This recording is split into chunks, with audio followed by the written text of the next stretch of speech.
From crease to crease and corner to corner, Bettor Hockey Now is NHL fantasy and betting done better. Step into the dot for Bettor Hockey Now on the Bettor Sports Network. Happy New Year, everyone. 2024 officially underway as of yesterday. And another, still the same season of BHN here on BSN and Fantasy Alarm YouTube pages, but still rolling along here, just approaching the midway point in the NHL season. I am at Pucking Thoughts, Adam Bernard. The man to my right, Mr. at Ant Rivera 86, Anthony Rivera. And the man below me, Christopher Morais at Fuzzy Chris 91. Had a nice New Year with the dog, it sounds like. I mean, Milo was very happy to ring in the new year. He had a tough time staying up, though, because he was ready to go to bed. He was ready to pass out, but he still had a good time. I rewarded him with a cookie at midnight. He was very happy as well, and then he proceeded to want to go to bed. Sounds about right. I mean, it was a big day. He had the Winter Classic. He did have the Winter Classic. He did. He watched half of it because he didn't care for all of it. And to be fair, it wasn't the most exciting spectacle of the year, so I don't blame him for wanting to pass out midway through. Yeah. And how was your New Year? Stayed home with the family over and just watched everything from my house. I do not like going out for New Year's. I will never go to Times Square for New Year's, although it looked pretty tame from what I saw. It didn't seem like there was that many people out on the square. I don't know if they cut off certain sections, but it didn't seem like a lot of people were there. But I don't mind. I like staying home and hanging out at the house, eating a lot of food, and just enjoying my family's company. So that's how I spend my New Year's. I celebrate, even though I live on the West Coast, I celebrate East Coast New Year's because let's face it, that's when everybody's doing it anyway. And making it to midnight's not always easy anymore. So so it was a quiet day at home. I actually got to be home with my daughter for most of the day and relax. So that was nice. But yeah, spent New Year's Eve at home, did the East Coast New Year's thing at 9 o'clock local. And then, of course, New Year's Day, besides the college football playoffs and all the bowl games, means it is time for the Winter Classic. And as Chris mentioned, it was not the most entertaining of games, but nonetheless, the Kraken emerged victorious 3-0 in a game that we all expected to go under. The total is 6. Vegas has kind of, meandered their way through the last few weeks where, this game kind of, Seattle was going to get it up for this game for sure. And Joey Decord gets the first shutout in Winter Classic history. So it'll be memorable for that, if nothing else. But, in terms of outdoor games in general, do we like them? Too many, just right amount? Where do we stand on this? I would do one. I would do just the Winter Classic. Okay. The Stadium Series, I feel like, is a knockoff. I feel like it's the outlet version of a premium brand. I get what you're trying to do, and I get it's more outdoor games, which is fun and it's nice, but it loses its appeal at some point. The more you have of them, the more you lose the appeal because they're not as, I don't want to say rare. I think it's nice that it's January 1st. You ring in the new year. It was nice to see Vegas and Vegas and Seattle do it. Two of the newer teams in the league. Beautiful, spectacle and everything. It was very well done. I loved it from an entertainment standpoint. But yeah, I wouldn't do more than one. I wouldn't milk this. I think there's just enough. I think that 2 to 4 range is fine. You had the one towards the beginning of the season. You have always the one on New Year's, and then you have the Stadium Series coming up in February. So I enjoy the fact that they're spread out. I know that this helps the NHL out a whole lot because you're selling out these stadiums that have a lot more seats than some of these arenas do, and you're selling merchandise, new jerseys. I'm still waiting for the Devils to come out with theirs. You saw that we talked about Seattle and Vegas's jersey last week. I'm pretty sure people were buying that as well. The crowd was alive in Seattle for this, and that's huge for them. You talk about Vegas, who's kind of rolling through the rest of the season so far. They've built up the equity to kind of lose a couple of these games, but Seattle in a kind of a must-win game here. I know it's early, but in this atmosphere with the crowd in Seattle behind them, They really needed to win this game, and you never know. This could be a launching point for them, which they are, I think, if I look at the standings correctly, 1 point out of the final spot behind Arizona, 2 points behind Nashville, which, I don't want to say that I have the most confidence that they'll win the final 2 spots, but Seattle has a chance to get back in this.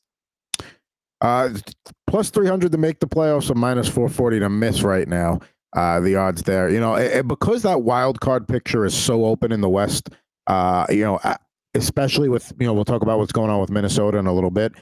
I don't think it's the, maybe, like you said, maybe this is the win that gets them going. Winning the Winter Classic in front of a crowd, and Seattle fans they're rabid fans, whether it's the Seahawks, whether it's the Sounders, when the NBA puts a team back there, if the Mariners ever consistently make the playoffs again, they love their team. So if, maybe this gets Seattle going on a little bit of a roll here and they start to establish themselves in the West. Now, going back to the amount of Winter Classic games, I think 2 is probably enough. And here's why. I think you do one for that features 2 American teams, and you do your Heritage Classic in Canada with 2 Canadian teams. You just rotate them. You do the Heritage Classic somewhat earlier in the season like you did, then you do the Winter Classic New Year's Day. And I think you can leave it at that.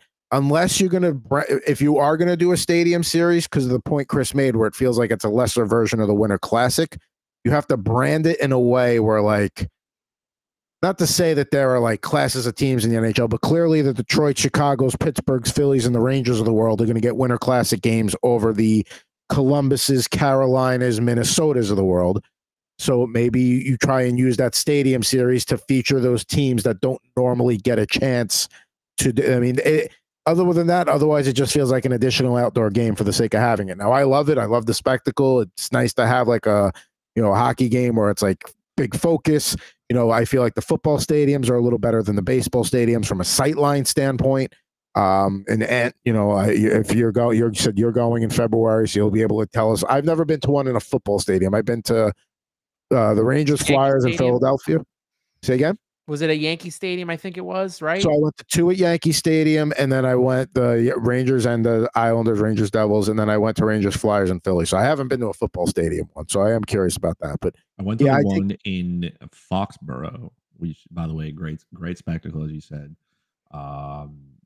I guess maybe I can change my tune a little bit. It's a new year, new me kind of thing. I'll take new stuff and be like, what, roll with it. That's true.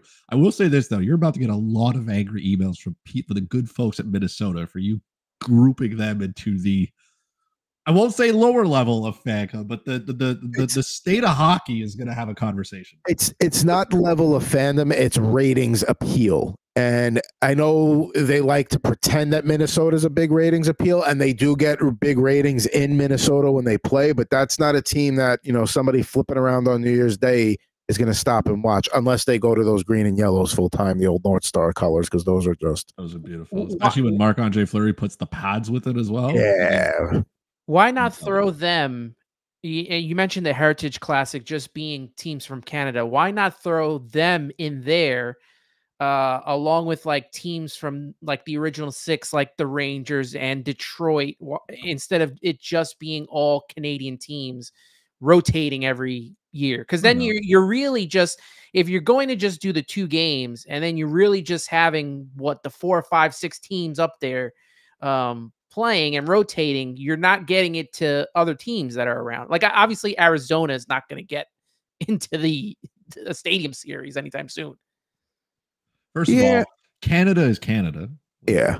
Right. That's the number one, right? We say a boot. We have Tim Hortons coffee. I feel like you can get there's lots of good marketing there. Second, there are, with the exception of the Ottawa Senators and the Montreal Canadiens, there are some good Canadian hockey teams that could put on a really good spectacle that I think a lot of people would watch. Like, I know it's hard to sell Canada to the United States, even though, Canada, hockey, Canada go together. But I do feel like and maybe I'm biased, but I feel like Edmonton and Vancouver in a Heritage Classic, I'm sure the north of the United States would watch, but I think you can convince like the Midwest a little bit, maybe California, those good hockey markets to watch.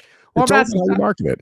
I'm not saying that they like it's not an appeal to us. Like we're gonna look. I have the Canadians from their Winter Classic T-shirt on right now, and like I'll watch those games.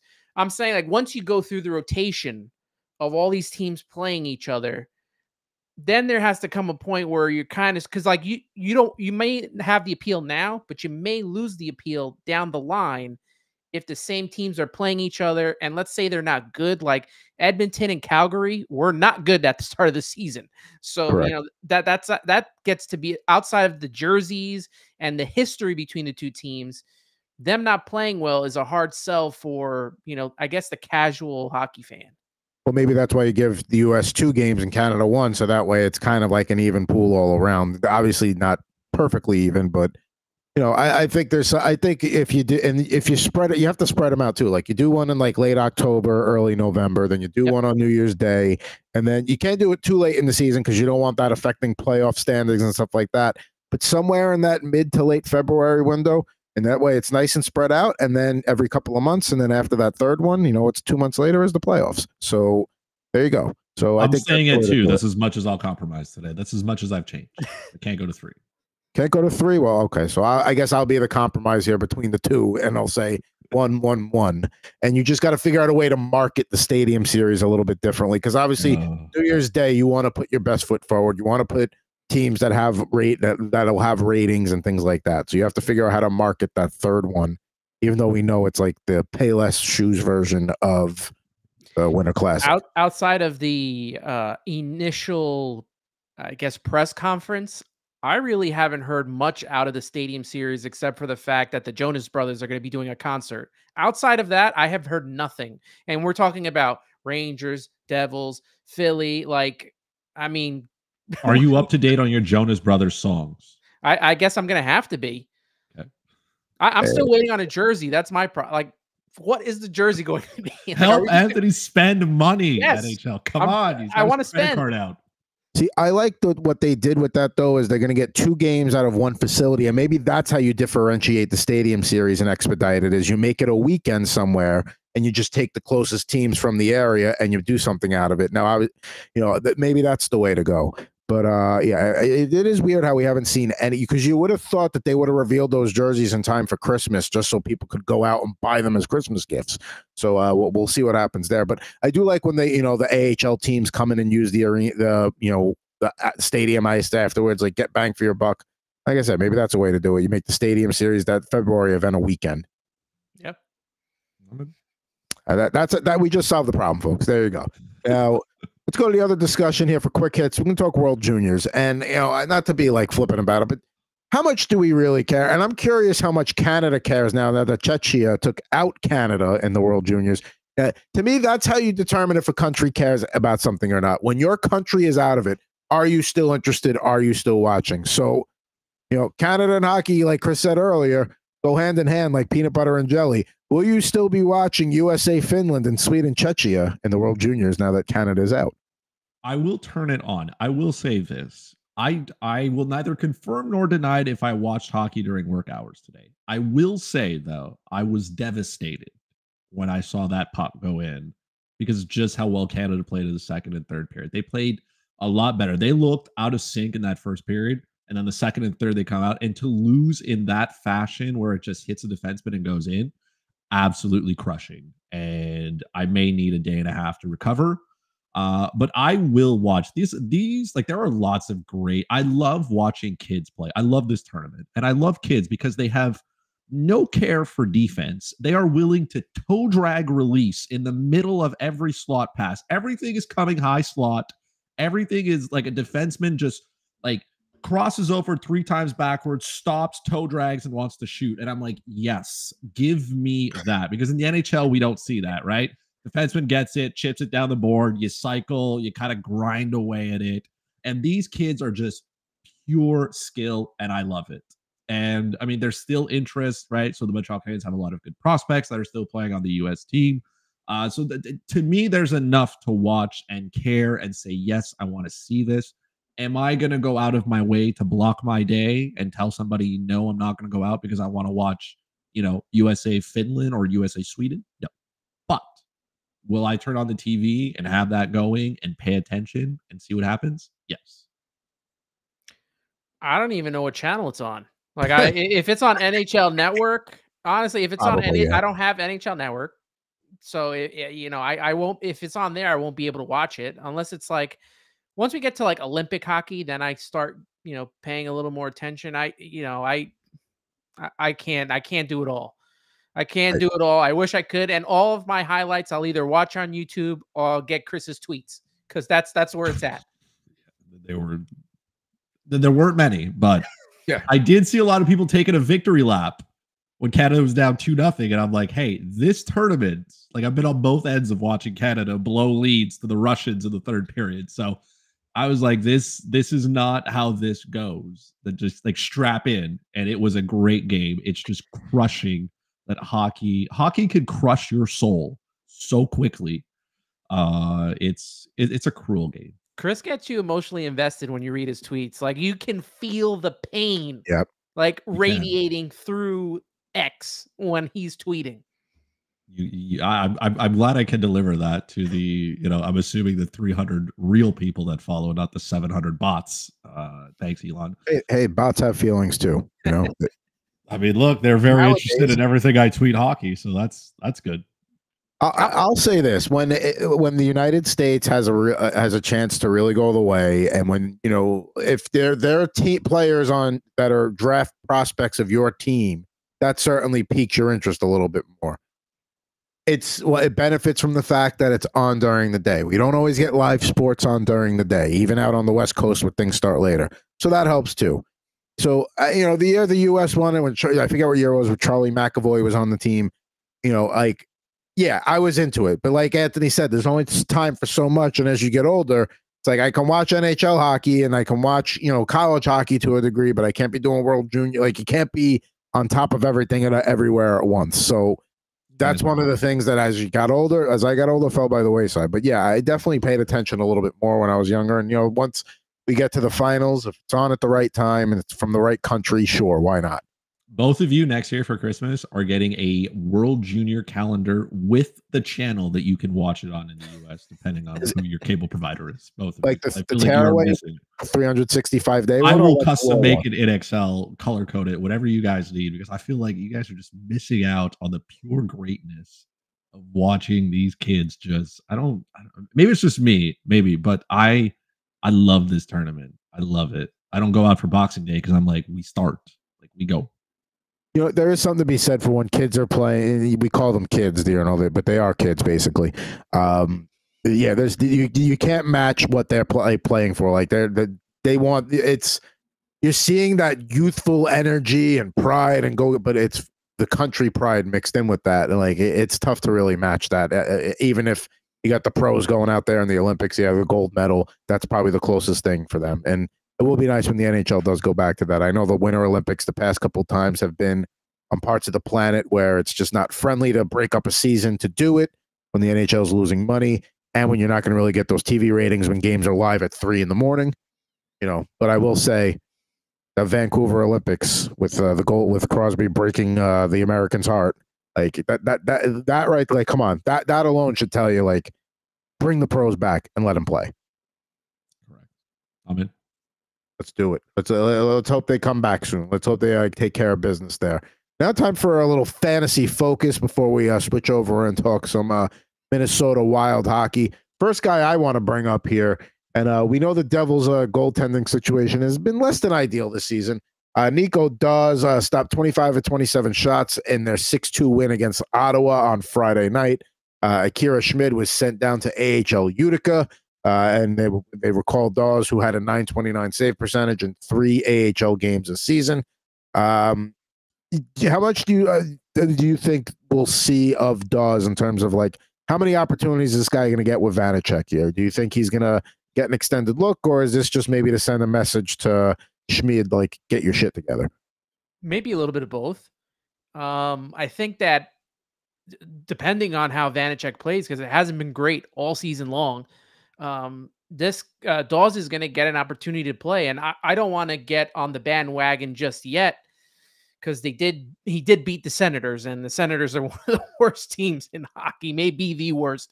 But yeah, I need to see more. I need to see a couple more games. The Devils' schedule has not been too kind to them. I can't remember the stat, but when they play back-to-back games, their record is not good. So we'll see what happens with Daws if he can spark. But it's also, we've talked about this before, the defense plays part into this as well. If the Devils' defense is not doing what they're supposed to be doing, it affects the goaltending. And those have gone hand in hand all season long and hasn't been the best. Luke Hughes has kind of really stepped it up. Simon Nemec as well has played well and gotten a lot of minutes. They're all doing this without Dougie Hamilton. So we'll see what happens with Nico Daws if he gets more opportunity. I think he will if, Vanacek continues to play that way he's been playing all season. He gives you spurts of man, maybe he's back. And then it's, we're back to the, same game we've been seeing all year. So I hope that he gets some playing time. I don't know what this means for Schmid if he's done, but I think at some point we'll see Schmid back. I don't care at this point. It's just like it's the rotation of the subpar chocolates at this point. Like, you get the coconut one and you get like the other two that you don't really like and you keep trying to rotate it and you're like, okay, but none of it is good. Like none of these, like even if Daws has done well in the AHL, that's good, but it doesn't necessarily mean it translates to NHL success. And like he still has to play in front of the same defense or in front of the same team that has continued to lack commitment to playing a full 200-foot game, to play based on the goalie that you have. Like if your goalie can't make saves, you can't take risks. And that's just like hockey's a team game and you got to play within that team. It's no different than, a team that comes in, or let's say, great example, Seattle. Seattle doesn't have any traditional superstar players. So they play within the system and they play it to a T. And that's why they are, they've had some success here. Decorta's stopping the puck and they still play well defensively because, I mean, even if it was outdoor, like Vegas didn't have very many scoring chances. They didn't come out here and just dominate, or they didn't have grade A chances. They were just there. But I feel like the Devils are not doing that. I feel like this is a team that believes that they can go out there and outscore their opponent, but that's just not the case because their goalie's not making the save. So I want Daws to do well because that would be good, especially if you're trying to pick up a goalie here in fantasy if you need one. But like the other two couldn't do it. Why would you be any different? You know what I mean? Like, I understand the optimism, but I'm going to be skeptical. And before we move on to the next player, what aspect of the Devils has frustrated you more this year? Timo Meier or the goaltending carousel? I'm going to say Timo Meier. We kind of knew after the playoff series with the Rangers and definitely against Carolina as well that there was this concern, and the whole talk during the offseason was, could the Devils land Connor Hellebuyck and kind of solidify themselves as a cup contender? That didn't happen. Hellebuck's back in Winnipeg, and you're seeing what he's doing there with that Winnipeg team. And now we're at a point where that not only the Devils need goaltending, but there's other playoff teams like Toronto and Carolina. These teams also need goaltending. Whether they get it or not is another thing. But the goaltending, we knew what we were getting, and I kind of knew. The thing that sucks is that the defense has also kind of fell prey to this. I keep going back to the defense, but they're a part of this struggle that the Devils. There hasn't been any I don't want to say lack of patience, but there hasn't been any discipline with the entire team. And like Chris said, they hope to outscore you, and certain teams can do that with a competent goalie, and the Devils don't have that right now. And they lose some scoring with Timo Meier not being able to score. And I don't want to bring up Huberdeau, but that it could get that ugly. I hope it doesn't, and I don't think it will, but that there's talks about that right now. And Timo, when I went to the game, he scored and he started getting on this roll, and then he got hurt again. And now we're back to square one. So now he's going to have to get healthy. We're going to have to see for him to be patient to see him come back to play. And I don't know if the Devils aren't winning a lot of games and getting themselves into a playoff position, if fans are going to be patient. I mean, they're not patient with Lindy Ruff.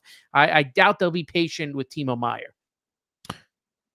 Yeah, and that was the thing. Like you said, like Myers looked like he was finally starting to get on that roll to get him going and go on a run where he kind of makes up for lost time a little bit, and then just like you said, back to square one. So, it'll be interesting to see how the Devils handle the trade deadline in terms of obviously where they are in the standings. If they try to make a move to make a push, how much flexibility they have, or they kind of just hamstrung there.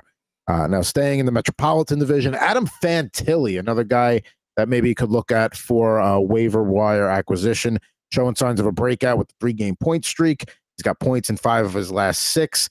He had 13 points in 14 games in December. And he's, he covers multiple categories. He can block, he can hit, he shoots the puck. Imagine if Johnny Gaudreau ever got going. So, and he's definitely a hold candidate if you have a keeper league there of any sort, depending on how many spots you have. But he's a guy that's slowly starting to come out here, and I think he's somebody that's worth merits taking a look at and adding to your roster.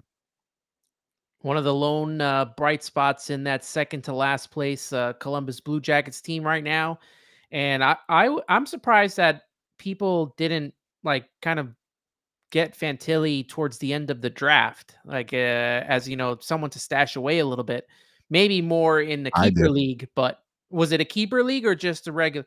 No, it was like a late round flyer. Like, all right, fine. Like, they're keeping. There's no way they're going to send him down. He's going to start the season up. They're going to give him every chance to play. He's going to have to be miserable to get sent down after 9 games. So, as long as you have the patience and the spot to let a guy simmer that's young, and then it's paying off for me now. Yeah, I felt like we discussed Fantilli a lot during the offseason of a guy that, you got 1 or 2 last picks. Maybe you take a flyer on Fantilli and you stash him on the bench in case you want to throw him in there. You throw him in there, but I thought more people would be drafting him. Yeah, I mean, Adam Fantilli to me, I've already talked about him in the Fantasy Learn waiver wire. We've already added him. We are smart enough to know that we draft him with a late rounder. Others have not, and he is still to today. Right, we're 2024. He's 25% owned in Yahoo leagues, so 75% of him is just sitting out here. I think the one thing that maybe holds him, not even his fault, through no fault of his own. 1, he plays in Columbus. That's unfortunate. 2, he only has a center designation. So if you play fantasy leagues where you need a player to be to have multi-position, and let's face it, Yahoo gives it to anybody. Like if you take one face-off, they're like, hey, you're a centerman. You line up on the wing twice, they're like, you're a winger now. Right. So he's lined up as only a centerman. I think the center pool is so large. There's so many. And in some leagues, you'll have fewer, you'll need fewer centermen than wingers, right? Because some leagues will have designations for left wingers and right wingers. So I think maybe that's what holds him back just a bit. Again, through no fault of his own, because he has done very well on a team that is, I wouldn't even say below average, but is just not very good at playing hockey. This is not a good hockey team. They are not fun to watch. But Adam Fantilli makes it bearable. And his numbers in December were very, very good. And just maybe coincidence here, but Johnny Gaudreau has looked real good too, because I am part owner of him as well. And Timo Meier. So it's been really, really difficult, since October till now, having both those players on a team. But Gaudreau has looked better. And I think that is because, Fantilli's been able to help him as well. So if he is sitting out there and you need a centerman because injuries happen, or even just a guy in a little bit of a deeper format, a guy who can take you to the end of the year. If it doesn't work out, you let him go. No harm, no foul. He's not going to take it personally, but he can only make your fantasy team better. He can't make it worse. He sits on the second power play unit now, but I think that's more because they're just so bereft of talent that they're like, all right, we're going to put you on the second unit. So there's something down there for us for the last 30 to 40 seconds of a power play. And I wouldn't be surprised if he gets moved back up to the top unit soon. So top line center there, even on a bad team, if it's a league where plus minus is not there, that also makes him more appealing as well. Now, one last guy to talk about and fantasy focus, fresh off the Winter Classic. We opened talking about that. We'll close here talking about that. Eeli Tolvanen, but left wing and right wing eligibility. Here's the thing with Tolvanen, multi-point game in the Winter Classic. He's quietly been a top player, top 100 player, I should say. I'm trying to fix the graphic here at the same time. My apologies. I realize his name was spelled wrong. He's got double-digit goals. He's got a plus rating. He's on the power play unit. He shoots the puck. He hits. and he's on that second line for the Kraken. Like, I know they're kind of showed as a third line, but that's really their second with Gord and Bjorkstrand. That's more of their secondary scoring line, especially while they deal with some injuries. But yeah, I think as a depth guy that's going to maybe fill in on the off nights, he's a guy that you'll add, and he's not a guy that I think you'll end up cutting by the end of the season. Yeah, that's very much fair. Again, on Yahoo, he's 43% owned. Do I think he is superiorly better than Fantilli? No. I just think that because he plays the wing and he can play the left wing or the right wing, right? That he just becomes a lot more appealing because let's face it, Seattle is still a low volume hockey team. They don't take a ton of shots. They don't score a ton of goals. So he's limited by the same things that Fantilli is limited. Yet he is almost, 20% more owned just because he is a winger, just because he has the designation of left and right wing. I do like that he can throw his weight around. So I think that helps in leagues where you need the bangers and you need the rest of it to come out.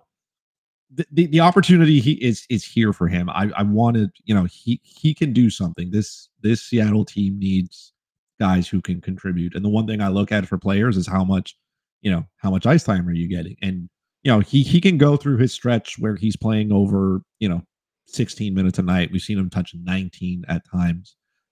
He played 15 in the Winter Classic. There was no need to have him out there a ton. They were up 3-0, just kind of roll everybody, have fun. But he is a player who can, again, the same thing as Fantilli. He can only help your lineup. He cannot make it drastically worse. Yeah, he's surrounded. I'm looking on ESPN and some of the fantasy point getters here, surrounded by Mark Scheifele, Jason Robertson, who was a top 10, right? A top 10 draftee. Tavares, Hurdle, Barzal. You're talking Chris Kreider. So he's getting points consistently and helping this Seattle team, who I think they've won their last 5 in a row. They're 7-1-2 in their last 10. And if he can continue what he's doing now and give Seattle that boost that they need, like I said, they're 1 point out of the final spot for the playoffs. And I really do think in the West, it's really 2 teams that are going to kind of shuffle who can get in there, because you look at Vancouver, Colorado, Vegas, Winnipeg, Dallas, and the Kings. Those are the top 6 teams. I think that they are locks, in my opinion, to make the playoffs, which leaves Nashville, Arizona, who I don't trust, but I wouldn't mind seeing Arizona in there. But Seattle can jump those teams. So can Edmonton if they play well, and Minnesota if they can get themselves, which we're going to talk about shortly. But him playing well and helping out Seattle is just what they need right now. And if he can continue to play and Seattle plays well, they may be one of the final teams to make it to the playoffs this year. Tolvanen also, and Bjorkstrand will get you a similar level of production, but Tolvanen's going to give you some of those banger categories that Bjorkstrand won't. So that's, when you look at their stats, sometimes it's like, what's the difference between the two? And that's basically the difference there. But some guys for you to consider to help fill out the depth of your lineup here as we get deep into the fantasy regular season here on Bettor Hockey Now on the Bettor Sports Network and Fantasy Alarm. Now, Chris, who do you got in your waiver focus for this week? I had to dig into the deep end here, real deep, because I had no idea who Dennis Hildeby is. I don't even know if I'm saying his name correct, but he is the next man up in Toronto because Ilya Samsonov has proven to everybody that he cannot stop anything that's being directed at him. Now, through no fault of his own, 10% of the time, 90% of the time, though, he is to blame. I'm convinced that if he came to play Thursday night with us, the game would be a lot closer if he was on our team, than it should be. You know what I mean? Like, we should be able to handedly win, and he would not let in a goal. And I feel like it'd be a little bit too close. His confidence is so down, and he looks like a fish out of water in his net. He's not good. So sending him down to the AHL, I mean, somebody tweeted like maybe somebody will claim him, and I'm like, nobody's touching him. I think every GM would laugh seeing the paper in the morning from the assistant and go, hey, Ilya Samsonov's on waivers, want to claim? And they'd be like, no, it's fine. Just toss that in the recycling and move on. I have no faith in Martin Jones because it is 2024 and that ship has sailed. And as the president of the Martin Jones hate club, I'm not getting behind him again. So, having him be the goalie for that Toronto team that, again, does not commit to playing well defensively. You can blame Samsonov for a lot of things, but the team in front of him does not help him. And then in turn, since he's not very good, well, then it magnifies the problem. So Hildeby, I found out, is a 22-year-old Swede because I had to dig because I was like, where is this kid from? He's done very well in the AHL, right? 220 goals against average, 919 save percentage, 4th-round pick for the Leafs in 2022. He's done well. Now, again, it doesn't mean that he's going to do well in the NHL. But if I am a fantasy team and you are an Ilya Samsonov owner, welcome to the club. So am I. Here is a box of Kleenex because you've been crying a lot because my team in that league is not doing very well. We're towards the bottom of the standings. So I would grab him. He's already up to 10% owned in Yahoo League. So there are others who are in this boat here with me. And at this point, Toronto will give anybody a shot. You could get somebody off the street. An emergency backup goalie could get more than one start if they could just stop the puck. That's all they need their goalie to do is stop the puck. Ilya Samsonov has the worst goal saved above expected. He is hurting his team at any given moment possible. So at some point, Samsonov will come back, and maybe the Leafs decide through cap gymnastics that they can carry 3 goalies. But I don't see Samsonov rebounding, or at least the team trying to get him there. I don't think Martin Jones is very good. So the next one up is a young kid who's got nothing to lose and everything to prove. I expect him to at least go out there, and even if he loses, if the Maple Leafs are competitive, that's all I want from him. You got 4 guys that you're paying $40 million. You guys figure it out. We're not putting this on the back of a 22-year-old Swede. He's come here to just solidify things, give yourself a chance to win, and then just move on. But I mean, I'll take the risk. I'll take the risk, right? If you're a team that's doing well, no need, move on, continue with whatever you got. But as somebody who sits like 9 out of 10 in my league with terrible goaltending, I got to do something. I'm already selling pieces. I mean, it is a free-for-all sale. I will get whatever draft picks. This is a keeper league, so I'm out here grabbing goalies who I have to like look up on like Hockey DB because I had no idea who this kid was. Sometimes you get to that point in the season where you have to like, all right, fine. Like you said, there's nobody in front, like Joseph Wall, fine. Matt Murray, no. Martin Jones, no. Like the opportunity is there for the taking. Like you said, if you can stop a puck, you're going to get another opportunity. If you he is there until Joseph Wall is healthy, whenever that may be. But the Maple Leafs need to make the playoffs. I know everybody wants to take a turn and say, no, it's fine. They're going to get there. No, they're not, because they have to be better than the Tampa Bay Lightning. They have to be better than the Detroit Red Wings. They have to be better than the Florida Panthers. They got a lot of teams that they need to be better by. And oh, by the way, if that puts you in a wild card spot, you got to worry about every other team in the Metropolitan Division, including the Washington Capitals and the Philadelphia Flyers, who are good hockey teams. So the Toronto Maple Leafs need goaltending. They need it yesterday. We'll see. I'm excited. Also, the Capitals, to go back to Samsonov, they were a team that needed goaltending, and they just let him go without even a second thought. Yeah. So just to kind of put that in perspective. But yeah, Dennis Hildeby there is the Chris's waiver ad for the goaltending. So we gave you a goalie, a defenseman, a winger, and a center. We covered it all on Fantasy Focus today. Now, time to go into the Wild here. We'll talk a little Minnesota Wild hockey. Things not going great right there in the Twin Cities at the moment for the team. Right now you got Kirill the Thrill Kaprizov and Philip Gustafsson out for at least the next week or two, both dealing with lower body injuries. Matt Zuccarello has been out and continues to be out. Also Jonas Brodin on that blue line. They did get Jared Spurgeon back, but he's going to need a few games to get that rust off. They had a stretch where they won 11 of 14. Low averages starting to factor in here. They got swept by Winnipeg in a home-and-home this weekend to wrap the year. This was a team we discussed as a team that can make a realistic run at a wild card spot. There's a lot of injuries there. But what is it just a matter of getting healthy, or what else does this team need to do to kind of ensure themselves, into a wild card spot? Because like Anthony said earlier, we're pretty much locking up the top 3 spots in both Western Conference divisions here. So now it's the wild card at play. They've already done the coaching thing where they've changed, and now John Hines is the guy. So what else needs to be done here besides getting healthy? Definitely going to need some luck because outside of, St. Louis, like I said, Arizona and Nashville, who are the top 2 in the wild card right now. Seattle has turned it around. Edmonton I have more faith in right now than I do Minnesota. And they got a large hill to climb here. I mean, they're only 4 points out of the final spot, but you're talking about leapfrogging 5 teams here. And that's a tough get for, any team to do. They're going to need to be healthy. They're going to need a little bit of luck. And they're going to have to beat some of these other teams. Their away record, they're 6-10-2. That's not going to get things done. They're good at home. They're just not good on the road. And the other teams that are ahead of them are better on the road than they are. So they're going to have to win some road games here. Yeah, this is definitely a tough one for them. This seems like a mission impossible almost, because like you already have a hard time scoring goals, and then not having Matt Zuccarello and Kirill Kaprizov in your lineup is going to hurt you tremendously, because now you got to look around and you need the scoring by committing. You need the Seattle kind of recipe, and I don't think Minnesota has even that to be able to get it done. No offense to Joel Eriksson and Matt Boldy. I think those two can carry it here, but the rest of that lineup is extremely thin up front.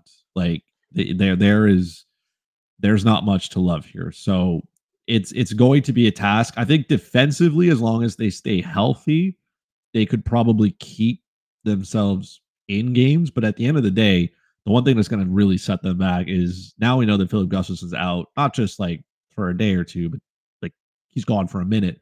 And Marc-Andre Fleury has not been that good this year. It's a great story. He's fun. His personality. He's future Hall of Famer, first ballot. Nobody's questioning that. But he's 6-6-2 this year with a 316 goals against average and an 893 save percentage. So that is not good. And it's not Zane McIntyre who's going to get it done. Like, he's there to kind of sit and say, hey, let me collect my paycheck and, have fun. And maybe I'll get a rare start when Fleury needs a rest. But Fleury is 40? And now you're thrusting him into the starting role. You say, hey, not only do we need you to start, we need you to be good. And we need you to do that consistently. And he hasn't done that. I think what makes him work in Minnesota is Minnesota's defense, right? They're a structured team. They play good defensively. He split starts with Gustafsson, so I think that helps him at his advanced age. But asking him now to roll out here and lead the way, like, that is a tough task for him to do. And I think that's setting him up for failure, again, through no fault of his own, because he is just aging, and as we all will. But he is in a really tough spot, along with the team in front of him that's not going to give him a lot of goal support. The window for error, or like the margin for error here, is real. Like, it's razor thin. I'm not going to write them off just yet, but I think there is a lot to over, because it's just a couple of weeks that two of your top players are going to be out, but we're in January, just a couple of weeks. Oh, now we're in mid-January. And if the injuries go on longer than that and linger, now you're looking at February. Now we're looking at All-Star break. Now we're looking at trade deadline. The wild card's still very wide open in the West, but I'm not convinced Edmonton's not going to get one of those spots. So to me, it's really one wild card spot that's open. And like Anthony was saying earlier, Nashville, it could be Nashville, it could be Arizona. Seattle's playing well. I think that last spot comes down to Nashville or Seattle, personally. It's just with Minnesota, and like you said, it's a great story. Fleury just played in his 1,000th game. He had the practice with the cane because somebody called him old on the team. All good stuff. But I think you're asking a lot for John Hines to come in here and fix the squad. Now, if everybody gets healthy and all of a sudden things click right away, different story. But a lot has to go right for Minnesota to really be in the playoff picture. And I just don't see that happening anytime soon here. I mean, minus 120 to miss the playoffs over yes at minus 106. That's a no-brainer. I'm taking minus 120 all day. Well, it made them work so well last season, and I was a beneficiary of this because I had them as my goalie tandem, was that Gustafsson kind of took the reins from Fleury, got more playing time where Fleury didn't have to be in every game. And it was kind of more of a 60-40 split between them where, Gustafsson was playing out of this world, and he wasn't doing that, came back down to earth a little bit this season. 10-9, got 903 save percentage, but he was way better last year. And he's come back down to earth, and Fleury's going to get more playing chances now. And we'll see what they can do with 40-year-old Fleury, but they're going to need Gustafsson to be healthy and to, step up his game if they have any shot of making the playoffs. I don't think they're totally out, but their chances to get into the playoffs is very hard this season. I think, we would have thought that they would have had a better chance than Seattle did as the season began. But, Seattle's come on here to a point where, they're only a point out, and there's a realistic possibility that they can get, one of the final two spots where Minnesota has a lot more teams to climb. When I look at the one thing that's jumping out at me when I'm looking at the playoff picture now in both the East and the West, the East is just so much deeper in the wild, especially in the wild card mix than the West, because like the East, like, let's be real, Ottawa and Columbus not going to the playoffs, not Montreal, not Buffalo. We had higher hopes for Buffalo, not going to be this year. So you can take those 4 teams and write them right out. When you look at the West, we're going to take San Jose and Chicago and Anaheim. Boom, boom, boom. So one less team. You look at Nashville to Calgary, and that's just like a muck of 7 teams where none of them are. Maybe Nashville is a little bit better than the other rest, Seattle and Edmonton maybe, but it's all kind of just jumbled up there. Where you look at the Islanders have been a good team this year. Tampa's been a good team this year.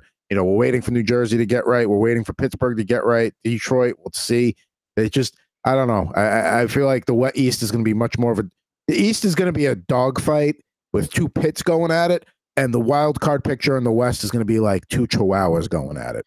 You have 3 teams. You have 3 points separating 6 teams from the final 2 spots in the East. And you can even throw in the Islanders, like you said, Philly, Carolina. The points are very close, about 4 points between all those teams. And that's still an extra 2 spots we're looking at. So like you said, it's going to be a freaking dogfight in the East.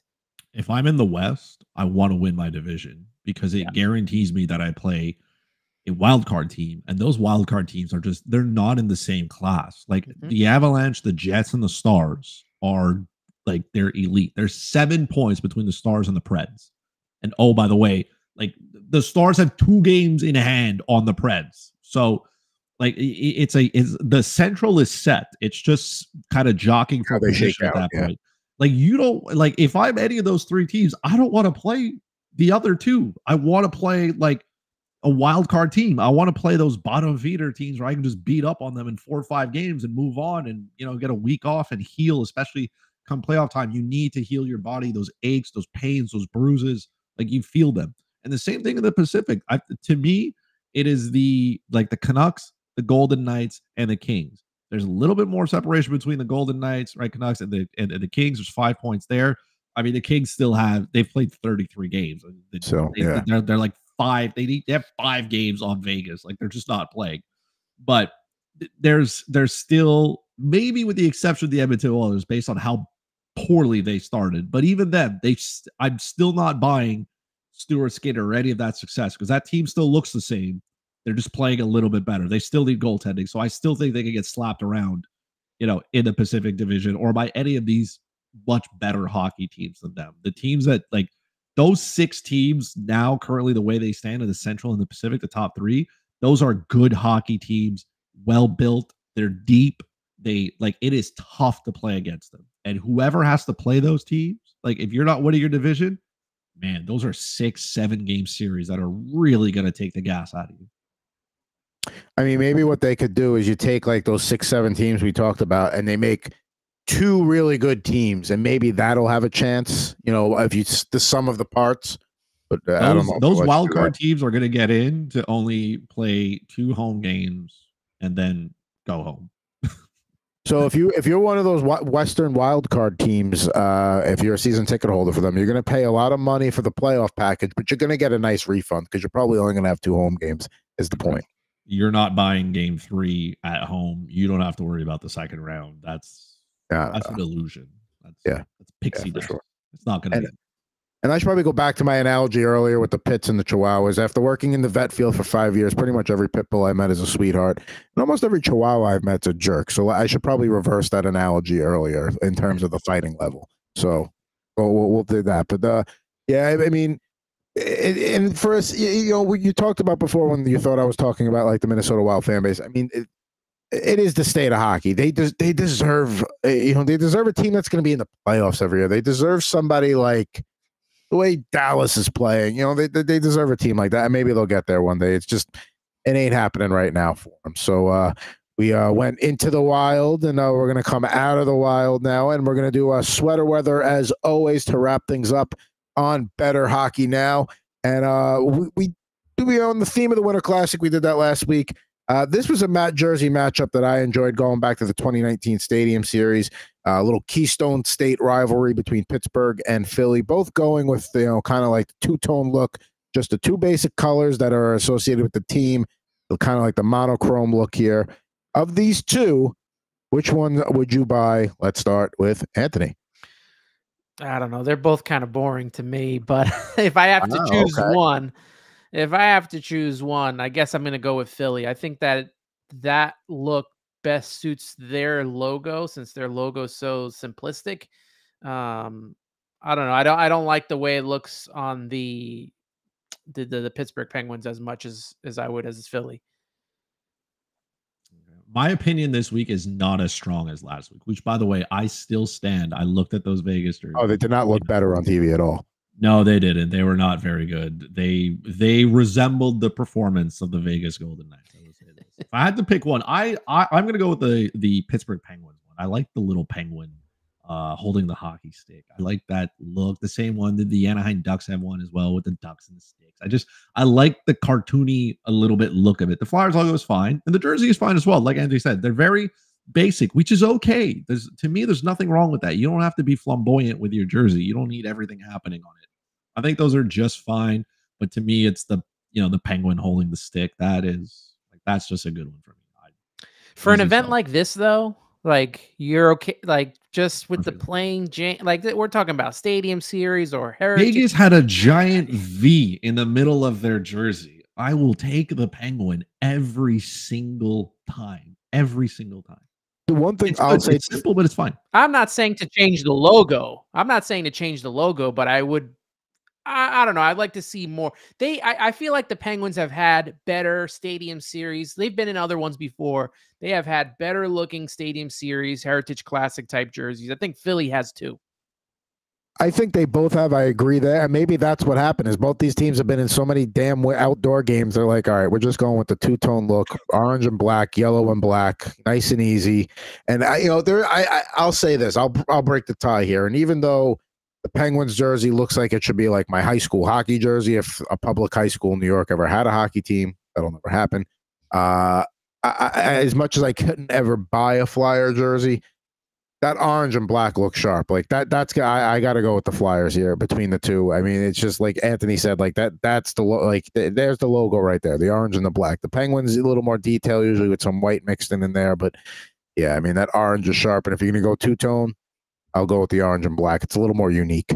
I was saying I don't like the two-tone, but when I went with my friend to the last game, and he's a season ticket holder, he kind of he was trying to show me what could be the jersey look for the Devils, and it was a two-toned look with the NJ and not the circle around it, just black and red.